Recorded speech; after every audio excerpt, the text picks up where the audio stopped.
පොඩියට පෙනුනට මේ තමයි ගැටලුවේ රෙජින ඇල්ෆයින් butterfly note එක. මොකක්ද මේ මොනවටද පාවිච්චි කරන්නේ කොහොමද දාන්නේ කියලා තමයි අද බලන්න ලෑස්ති වෙන්නේ. මේ මෙන්න මේ වගේ හරියට රවුම් 3ක් ඔයාගේ කම්බෙන් හදා ගන්න ඕනේ මෙන්න මේ වගේ 1 2 3යි.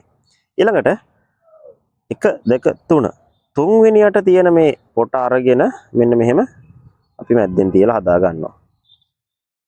දැන් මේක තමයි දෙවෙනි පොට උනේ. දැන් ආයෙත් 1 2 3යි කියලා ගන්නලා මෙන්න මේ තුන්වෙනි පොට අරගෙන අපේ මේ තියෙන සිදුරෙන් මෙන්න මේ විදිහට එළියට ගන්නවා. දැන් හොඳට නට් එක හිර කරගන්න තියෙන්නේ. මෙන්න මේක තමයි ඔය කියන ඇල්ෆයින් බටර්ෆ්ලයි නොට් එක. ඇයි මේකට ගැටලුවේ රෙජින කියන්නේ? ඒ තරම් වටිනාකමක් මොකද? මේක හරි ප්‍රායෝගික ගැටයක්.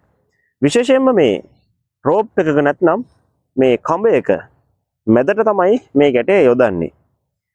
ප්‍රධාන වශයෙන්ම ඔයා හිතන්න ඔයාගේ ගෙදර තියෙන නැත්නම් ඔයා වැඩකට පාවිච්චි කරන කඹය නැත්නම් රැහෙන කොහේ හරි තැනක paludu වෙලා කැඩිලා තියෙනවා නම් මෙන්න මේ නොට් එක පාවිච්චි කරලා ඒ paludu වුණ තැන ඉවත් කරගෙන කපලා අයින් කරන්නේ නැතුව මේ කඹේම තියාගෙන හැබැයි මේ බලන්න මේ නොට් එකට බලයක් යෙදුවට මෙන්න මේ තියෙන කොටසට ඒ බලය යන්නේ නැහැ. ඒ කියන්නේ ඔයාගේ කඹේ paludu වෙලා තියෙන තැන මෙන්න මේ කොටසට අපිට අරගන්න පුළුවන්. ඒකට මොකද්ද කරන්නේ? අබ්බලු මායි ගැටේ මේ විදිහට අපි රවුම් 3 හදාගනිද්දී ඔයාගේ කඹේ paludu වෙලා තියෙන රවුම ගන්න ඕනි මෙන්න මෙතන මැද්දට. මේ මැද කොටසට අරගෙන තමයි අපි ගැටේ කලින් විදිහටම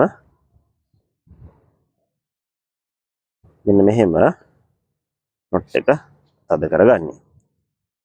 ඉතින් එතකොට ඔයාලට පුළුවන් නොට් එකේ අර paludu වෙච්ච තැන නැත්තම් කඹේ කැඩිලා තිබ්බ තැන මගේ හැරලා කඹේ අනිත් ටිකෙන් වැඩ ගන්න. දැන් මේකට කොයිතරම් බලයක් යෙදුවත් කිසි ප්‍රශ්නයක් නැහැ. ඔයාලට පුළුවන් සුපුරුදු පරිදි වැඩ ටික කරගන්න. ඒ වගේම ගැටවල තියෙන විශේෂත්වයක් තමයි මේ ගැටවලට කොච්චර බලයක් යෙදුවත් ඉක්මනින්ම මේ පිටිපස්සේ තියෙන කොටස දෙපසට කඩපු ගමන් මේ ගැටේ ඉතාමත්ම පහසුවෙන් අපිට ලෙහා ගන්න හැකියාව තියෙනවා.